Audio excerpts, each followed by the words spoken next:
ಮಾಜಿ ಸಂಸದ ಪ್ರತಾಪ್ ಸಿಂಹ ಒಬ್ಬ ಕಚ್ಚೆ ಹರುಕ. ಇದು ಹೇಳಿದ್ದು ಮದ್ದೂರು ಎಂಎಲ್ಎ ಪ್ರತಾಪ್ ಸಿಂಹ ವಿರುದ್ಧ ಕಿಡಿಕಾರಿದ್ದಾರೆ. ಪ್ರತಾಪ್ ಸಿಂಹಗೆ ಎಂಪಿ ಟಿಕೆಟ್ ಸಿಗಲಿಲ್ಲ, ಯಾಕೆ ಗೊತ್ತಾ? ಪ್ರತಾಪ್ ಸಿಂಹ ಮಾಜಿ ಸಂಸದ ಕಚ್ಚೆ ಹರುಕ, ಮದ್ದೂರು ಎಂಎಲ್ಎ ಕೆಂಡಾಮಂಡಲರಾಗಿದ್ದಾರೆ. ಪ್ರತಾಪ್ ಸಿಂಹಗೆ ಎಂಪಿ ಟಿಕೆಟ್ ಸಿಗಲಿಲ್ಲ, ಯಾಕೆ ಗೊತ್ತಾ? ಅದನ್ನ ಅವರೇ ರಿವೀಲ್ ಮಾಡಿದ್ದಾರೆ. ಪ್ರತಾಪ್ ಸಿಂಹ ಅನ್ನೋ ಬದಲು ನಾಯಿ ಅಂತ ಕರಿಬೇಕಿತ್ತು. ಡಾಗ್, ನಾಯಿ, ಶ್ವಾನ. ಇಲ್ಲಿ ನಮ್ದು ಪ್ರಚೋದನೆ ಕೊಡ್ತಾನೆ, ಇಲ್ಲಿ ಬಂದು ಪ್ರಚೋದನೆ ಕೊಡ್ತಾನೆ. ತಲೆ ಕಡಿತೀವಿ ಅನ್ನೋಕೆ ಇದೇನು ತಾಲಿಬಾನ? ಇದು ಮಂಡ್ಯ ಜಿಲ್ಲೆ, ನೆನಪಿರ್ಲಿ ಬಿಜೆಪಿಗರಿಗೆ ವಾರ್ನಿಂಗ್. ನಾವೇನು ಮಂಡ್ಯ ವಿರೋಧಿಗಳ? ಉದಯ್ ಕದಲೂರು ಗರಂ. ಗಲಭೆ ಆದಾಗ ನಾನು ಫಾರಿನ್ ಟ್ರಿಪ್ ಹೋಗಿರಲಿಲ್ಲ. ಮಗಳನ್ನ ಕಾಲೇಜಿಗೆ ಅಡ್ಮಿಷನ್ ಮಾಡಿಸಲು ಹೋಗಿದ್ದೆ. ಮದ್ದೂರು ಶಾಸಕ ಉದಯ್ ಕದಲೂರು ಸ್ಪಷ್ಟನೆ. ಪ್ರತಾಪ್ ಸಿಂಹ ಒಬ್ಬ ಕಚ್ಚೆ ಹರುಕ, ಮದ್ದೂರು ಎಂಎಲ್ಎ ಕಿಡಿಕಾರಿದ್ದಾರೆ. ಪ್ರತಾಪ್ ಸಿಂಹಗೆ ಐಡೆಂಟಿಟಿ ಕ್ರೈಸಿಸ್ ಕಾಡ್ತಾ ಇದೆ. ಅವರಿಗೆ ಎಂಪಿ ಟಿಕೆಟ್ ಸಿಗಲಿಲ್ಲ, ಯಾಕೆ ಗೊತ್ತಾ? ನಿಮಗೆ ಕದಲೂರು ಮದ್ದೂರಿನ ಎಂಎಲ್ಎ. ಸೊ ಇದಕ್ಕೆ ಸಂಬಂಧಪಟ್ಟ ಹಾಗೆ ಸ್ಫೋಟಕ ಹೇಳಿಕೆಯನ್ನು ಕೊಟ್ಟಿದ್ದಾರೆ, ನೋಡ್ಕೊಂಡು ಬರೋಣ. ಅಥವಾ ಹಿಂದೂ ವಿರೋಧಿಗಳ, ನಾವೆಲ್ಲ ಹಿಂದೂಗಳಲ್ವಾ? ಎಲ್ಲ ಹಿಂದೂಗಳಿದ್ದೀವಲ್ವಾ? 97% ಜನ ನಾವು ಹಿಂದೂಗಳಿದ್ದೀವಿ. ಇವ್ರು ಬಂದು ಇಲ್ಲಿ ಬಂದು ನಮಗೆ ಸರ್ಟಿಫಿಕೇಟ್ ಕೊಡಬೇಕಾ ಮದ್ದೂರಿನ ತಾಲೂಕು ಜನಕ್ಕೆ? ಏನು ಪ್ರಬುದ್ಧರಲ್ವ ಮದ್ದೂರು ತಾಲೂಕಿನ ಜನ? ಇವರ ಬೇಳೆಗಳನ್ನ ಬೇಯಿಸ್ಕೊಳ್ಳೋಕೆ ಬಂದು ಒಬ್ಬ ತೊಡೆ ಮುರಿತಾನಂತೆ, ಒಬ್ಬ ಇನ್ನೇನೋ ಕತ್ತಗಿತಾನಂತೆ, ಏನೇನೋ ಹೇಳಿ. ಏನಿದು ತಾಲಿಬಾನ? ಇದು ಮಂಡ್ಯ ಜಿಲ್ಲೆ. ಇಂಥವೆಲ್ಲ ನಡೆಯಲ್ಲ. ಅವ್ರು ಯಾವುದೇ ಪಾರ್ಟಿಯವರಾಗಿರಲಿ. ಮದ್ದೂರು ಜನ, ಮಂಡ್ಯ ಜಿಲ್ಲೆ ಜನ ಭಾಳಷ್ಟು ಸ್ಟ್ರಾಂಗು. ಮನಸ್ಸು ಮೃದು ಇರ್ಬೋದು, ಆದರೆ ಶಕ್ತಿಯುತವಾಗಿ ಎಲ್ಲದರಲ್ಲೂ ಇದ್ದಾರೆ.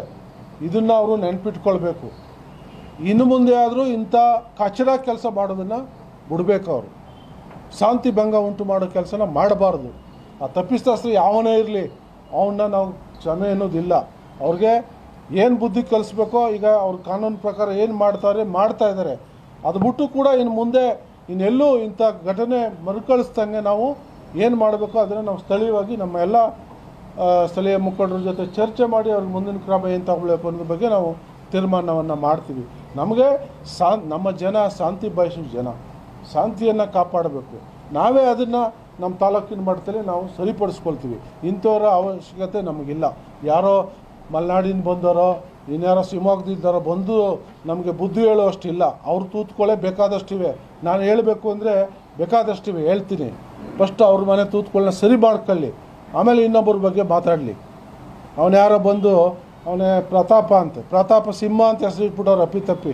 ನಾಯಿ ಅಂತ ಇಡಬೇಕಾಯ್ತು ಅವನ ಹೆಸರು ಮುಂದೆ. ಸಿಂಹ ಅಂತ ತಪ್ಪಿ ಇಟ್ಬಿಟ್ಟವ್ರೆ ಅವ್ರು ಯಾರೋ. ಅವನು ಹಿನ್ನೆಲೆ ಗೊತ್ತಾ ಯಾರಿಗಾದ್ರು?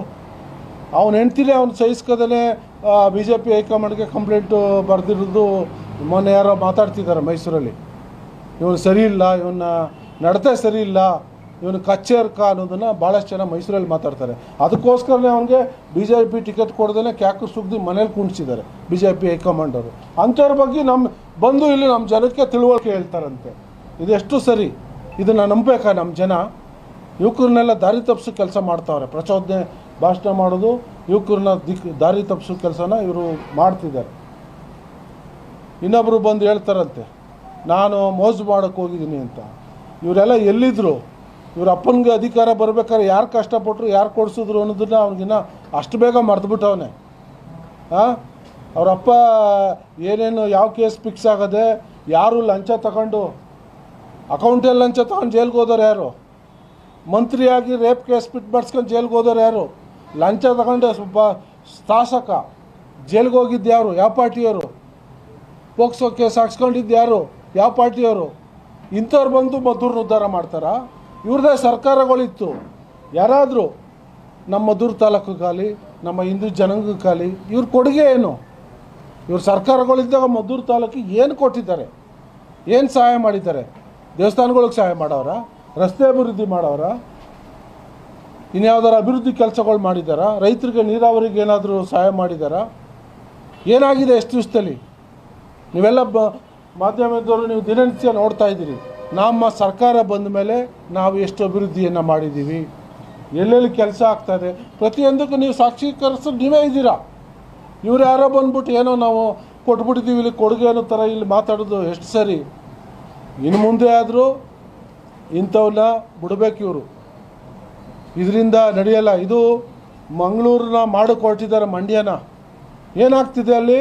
ಯುವಕರಿಗೆ ಪಜವಸಿ ಪಾಪ ಅಮಾಯಕರು ಬಲಿಯಾಗ್ತಿದ್ದಾರೆ, ಕೊಲೆಗಳಾಗ್ತಾ ಇದೆ.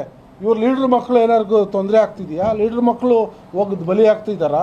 ಇವ್ರು ಬರ್ತಾರೆ, ಶೋ ಕೊಡ್ತಾರೆ. ಇಲ್ಲಿ ಬಂದು ಮಾಧ್ಯಮದವ್ರನ್ನ ಮುಂದೆ ಶೋ ಕೊಟ್ಬಿಟ್ಟು ಬಣ್ಣದಾಗೆ ಪ್ರಚೋದನೆಕಾರಿ ಭಾಷಣಗಳು ಮಾಡ್ತಾರೆ, ಯುವಕರಿಗೆ ಪ್ರಚೋದನೆ ಮಾಡ್ತಾರೆ. ಇವ್ರು ಇಲ್ಲಿ ಹೊಡೆದಾಡ್ಕೊಂಡು ಕೊಲೆಗಳು ಮರ್ಡರ್ಗಳು ಆಗೋದು, ಶಾಂತಿ ಭಂಗ ಆಗೋದು, ಈ ಕೆಲಸಕ್ಕೆ ಇವ್ರು ನಿಂತಿದ್ದಾರೆ. ಇದನ್ನು ನಾವು ನಮ್ಮ ಜನ ಇಂಥದ್ದನ್ನು ಒಪ್ಪಲ್ಲ, ಇದನ್ನು ಸಹಿಸಲ್ಲ. ಇನ್ನು ಮುಂದೆ ಆದರೂ ಇಂಥ ಕಚಡ ಕೆಲಸ ಮಾಡೋದು ನಿಲ್ಲಿಸಬೇಕು ಅಂತ ತಮ್ಮ ಮುಖಾಂತರ ನಾನು ಅವ್ರಿಗೆ ಹೇಳಲಿಕ್ಕೆ ಬಯಸ್ತೇನೆ.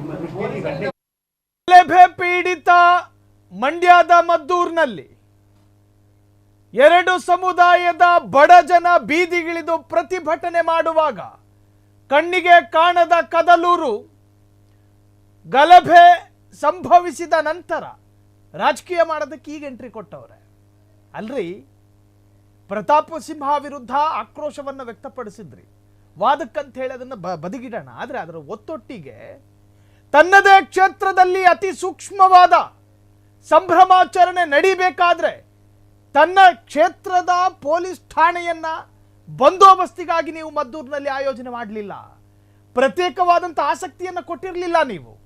ನೀವು ಮಗಳನ್ನ ಅಡ್ಮಿಷನ್ ಮಾಡೋದಕ್ಕೆ ಹೋದ್ರೋ, ಫಾರಿನ್ ಸುತ್ತಾಡೋದಕ್ಕೆ ಹೋದ್ರೋ ಯಾರಿಗೆ ಗೊತ್ತು. ನೀವು ಗಲಭೆ ಸಂದರ್ಭದಲ್ಲಿ ನೀವಿರಲಿಲ್ಲ ಊರಲ್ಲಿ, ನೀವು ಆ ಕ್ಷೇತ್ರದ ಶಾಸಕರು. ಎಸಿದು ಕದಲೂರವರ ಆಕ್ರೋಶ, ಕಟ್ಟಿಕೊಂಡ ಹೆಂಡತಿಯೇ ಗಂಡನನ್ನ ನಿಭಾಯಿಸಲಾಗದೆ ಬಿಜೆಪಿ ಪಕ್ಷದ ಹೈಕಮಾಂಡ್ಗೆ ಕಂಪ್ಲೇಂಟ್ ಕೊಟ್ಟಿದ್ರು. ಆ ತರಹದ್ದೊಬ್ಬ ಪ್ರತಾಪ ಸಿಂಹ ಅಂತ ಹೆಸರಿಡೋ ಬದಲು ಡ್ಯಾಶ್ ಡ್ಯಾಶ್ ಎಂದು ಸಂಬೋಧನೆ ಮಾಡಿದ್ದಾರೆ ಕದಲೂರು. ಸಿಂಹ ಎಲ್ಲಿಂದನೋ ಇಲ್ಲಿಗೆ ಬಂದು ಒದರ್ತಾರೆ, ಬಾಯಿಗೆ ಬಂದ ಹಾಗೆ ಮಾತನಾಡ್ತಾರೆ. ಅವನೊಬ್ಬ ಬಂದು ಕಾಲು ಮುರಿತೀನಿ, ತೊಡೆ ಮುರಿತೀನಿ ಅಂತಾರೆ. ರಾಜ್ಯದಲ್ಲಿ ಕಾನೂನು ಸುವ್ಯವಸ್ಥೆ ಇದೆ, ರಾಜ್ಯದಲ್ಲಿ ಕಾನೂನುಗಳಿದ್ದಾವೆ. ನೀವು ರಾಜಕೀಯ ಮಾಡೋದು ಸರಿಯಲ್ಲ ಅಂತ ಹೇಳಿ ಮದ್ದೂರಿನ ಶಾಸಕ, ಕಾಂಗ್ರೆಸ್ನ MLA ಕದಲೂರು ಗರಂ ಆಗಿರುವಂತಹದ್ದು. ಸೊ ಈ ಎಲ್ಲ ಪ್ರಕರಣ ನಿಜಕ್ಕೂ ರಾಜಕೀಯವಾಗಿ ಬಳಕೆ ಆಗ್ತಾ ಇದೆ. ಕದಲೂರು ಹೇಳ್ತಿರುವುದು ಕೂಡ ರಾಜಕೀಯ ಪ್ರೇರಿತ ಹೇಳಿಕೆಯೇ. ಇನ್ನು ಪ್ರತಾಪ್ ಸಿಂಹ ಕೂಡ ರಾಜಕೀಯ ಪ್ರೇರಿತ ಹೇಳಿಕೆಯನ್ನೇ ಕೊಟ್ಟಿದ್ರು. ಕ್ಷಣ ಕ್ಷಣದ ಸುದ್ದಿಗಳಿಗಾಗಿ ಫ್ರೀಡಂ ಟಿವಿ ಸಬ್ಸ್ಕ್ರೈಬ್ ಮಾಡಿ, ಲೈಕ್ ಮಾಡಿ ಹಾಗೂ ಫಾಲೋ ಮಾಡಿ. ಹೊಸ ಸುದ್ದಿಗಳ ನೋಟಿಫಿಕೇಶನ್ಗಾಗಿ ಬೆಲ್ ಐಕಾನ್ ಮೇಲೆ ಕ್ಲಿಕ್ ಮಾಡಿ.